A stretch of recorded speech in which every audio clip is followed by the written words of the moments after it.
Mississippi radio station. And if you're in the right spot, you may catch a herd of motorcyclists coming through Mississippi with the American Legion Legacy Run. They have hit the road, or they're hitting the road coming up on Monday, and they're out to raise funds and awareness for children of post 9/11 veterans. And joining us to tell us a little bit more is Mark Clark. He's the chief road captain for the Legacy Run. Hey, Mark. Hey, Rebecca, how are you, ma'am? I am doing well. So y'all have not hit the road yet. You take off on Monday, correct? We actually depart out of Mobile, Alabama on Sunday morning. On Sunday morning. So that would be August the 21st. And there's over 250 motorists or motorcyclists that are going to hit the roads. Give us a little background. How did this all get started 16 years ago?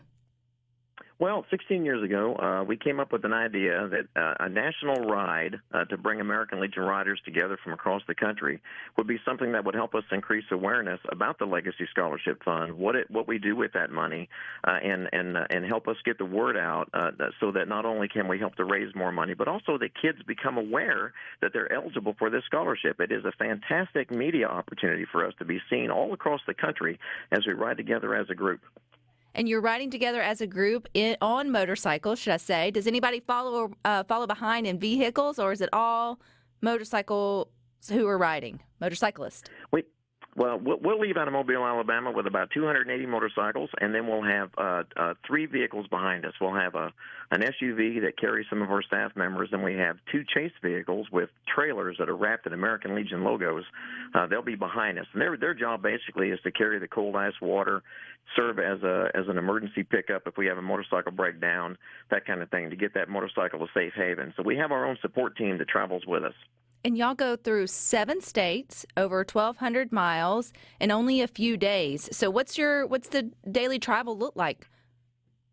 Well, our daily travel consists of, we always leave early in the morning. The latest departure we'll have is 8:30, but on most days we're leaving at 7:30 in the morning. So we'll stop for fuel. We'll normally ride about an hour and a half as kind of a maximum length of time so folks can get off, stretch their legs, use the restroom, get fuel, that kind of thing.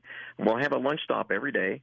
Like when we're in Mississippi, we're stopping at the Lauderdale County Agricultural Center there in Meridian, and the American Legion Department of Mississippi is going to feed us there. And we're going to get there at around noon on Sunday, and we'll be there for about an hour and 15 minutes. And then we'll be off on the road again, and we'll stop for fuel in Macon. And then we'll spend the night in Tupelo, where we'll have a chance to, they're going to have the Elvis's birthplace open for us, so our folks can go over and kind of see that. We thought that was kind of a cool factor thing. And then the next morning on Monday, we'll leave out of there. We'll have a wreath-laying ceremony at the Veterans Memorial there in Tupelo at 7 o'clock in the morning, and we will roll out of there at 7:30 on our way north, where we'll spend the night in Paducah, Kentucky on Monday night. Man, y'all have a jam-packed schedule over the next couple of days. Do y'all ride the same route each year, Mark, or do y'all try to hit up different states or go in a different direction each year for the Legacy Run? Every year it's different because we have to ride to the city of the National Convention. And this year the National Convention is being held in Milwaukee, Wisconsin. So we thought, why not ride from the Gulf of Mexico to the Great Lakes? We thought that would be a beautiful ride through the breadbasket of America. For our folks that are from our coastal states, they don't often get a chance to see where all their food comes from. So we're going to show them that on this ride. They're going to get a chance to ride through the heart of America where our folks are feeding the world, and we're excited to show that to them. Do you have some riders, Mark, that it's done it all 16 years? I feel like this would be a lot of fun and one of those staple events someone would want to be involved with each year, particularly if they enjoy life on a motorcycle. We do. We actually have folks that have made every one. In fact, Mr. Jim Fleming from Texas, Jim has been on every ride. He even came during the COVID year when we couldn't have an organized national ride. We did what was called a Pony Express ride, where we could bring money into the National Commander for a donation in Indianapolis, and Jim even rode that. And so he's been on everything associated with the Legacy Scholarship Run since its very foundation. And he's here with us again this year, so we're excited for that. But we've got riders that have made 14, 15, 13 of them. The great thing about this ride is while we're riding for this fantastic cause and we're raising money for the children, because the worst thing that can ever happen to a child that sacrificed a parent or had a parent come home from war carrying both the visible or invisible scars of war is for us to forget them. We can't forget the kids in this process. Everybody remembers the service member and they're appreciative of their service. But beyond that service member, there's a family that we have an obligation to care for. So the folks will come back to this every year just because of the cause, but it's also because it's a big family reunion.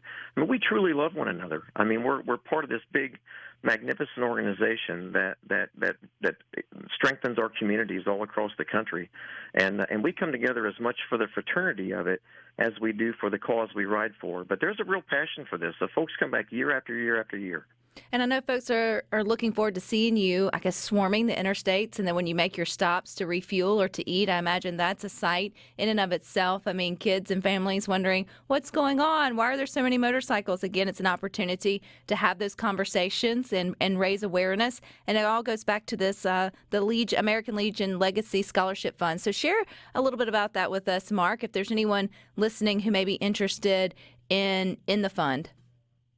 Well, the Legacy Scholarship Fund, unlike a lot of other funds where you'll see donations at commercials on television and things, every single dollar that's collected goes directly to scholarships.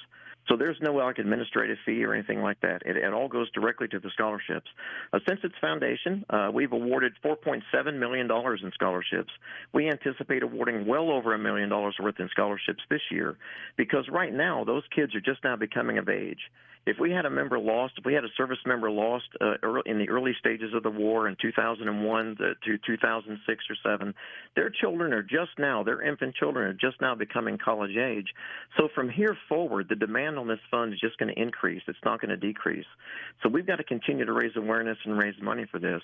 Now, folks can donate online. They can go to legion.org /riders/legacy run, or they can just go to legion.org/riders, and they'll see a link for the Legacy Fund, and they can click on that and donate. But they can also come up to us at our fuel stops and donate to us. They can come to us at our end-of-day stops and donate to us. They can go to a local American Legion post and say, hey, I want to donate to the Legacy Scholarship Fund, and they can do it there. Now, there's multiple ways for folks to participate in this and to help us raise funds and awareness for this very important program. So how do y'all get prepared for the upcoming ride? I mean, you have to pack small, right, over the little days? I mean, is it all on your motorcycle? Are you thinking about how many pairs of underwear you can take for the next 5 days? I mean, what's going through your mind, Mark? It is true. What you do is, for experienced motorcycle riders, you take what you need, not what you want. Because we'll always want to have more than we can actually have room for on the bike. So my wife and I are long distance riders, and we're pretty good at this. We're used to it. Some of our newer riders that are riding with us for the first time, they'll have these gigantic bags on their bike, and I'm like, what have you got in there? You got a person hiding in that thing? I mean, what do you have in that bag? Because most of us just carry exactly what we need. We know we'll have to do laundry on the trip somewhere, so we always try to find hotels that have guest laundries in them so that our folks can do their laundry, because you're going to run out of clothes to wear, especially if we ride in the rain. And a legacy run wouldn't be a legacy run if we didn't get caught in the rain. We get wet every year. So it's just one of those things where folks that do this, they know what they actually need. They only bring what they need, and they leave what they would like to have. They leave that stuff at home. Or if they don't, they will next year. That's the part of If they don't, they end up going to Walmart. Which is also, you're going to pass one within the next 7 states. But one thing you don't have to worry about is whether the food or not will be good in Meridian when you stop and you get fed by a bunch of Mississippians. You can guarantee you guys will ride off with a full belly, and that you'll enjoy your stop in Tupelo. When did you say you're going to make it to Elvis's birthplace? We'll actually be there on Sunday evening. And we should get there. We should arrive at the Veterans Memorial Park there in Tupelo at around 5:15 p.m. And they're going to be open for us. They said they're going to be open and stay open for us so we can get over there and enjoy it. And then the next morning we'll honor the veterans from the Tupelo there at the Tupelo Veterans Memorial before we roll out of there. Well, let me give you your first welcome to Mississippi whenever you get there here a little bit early. And how can folks connect with the run and watch you guys as you travel across the states and maybe be able to stop at some of those stops and say hi? If they're on Facebook, they can go to the National American Legion Riders Facebook page, and they'll see video clips, photographs, stories that will be posted every day. There'll also be, you can just go to legion.org and click on programs where it says American Legion Riders, and there'll be daily updates on there as well, so they can follow us on our journey. Well, praying for y'all a safe journey, a dry one, as many days as possible, and hope you enjoy your time in Mississippi. Thank you for joining us here on Good Things. You bet, and I appreciate the opportunity. And for the folks in Mississippi, we appreciate your hospitality, and we hope you come out and see us. Wave some flags at us. We're going to be coming up US 45, so we'd love to see you out there. All righty, stick with us. We got more good things.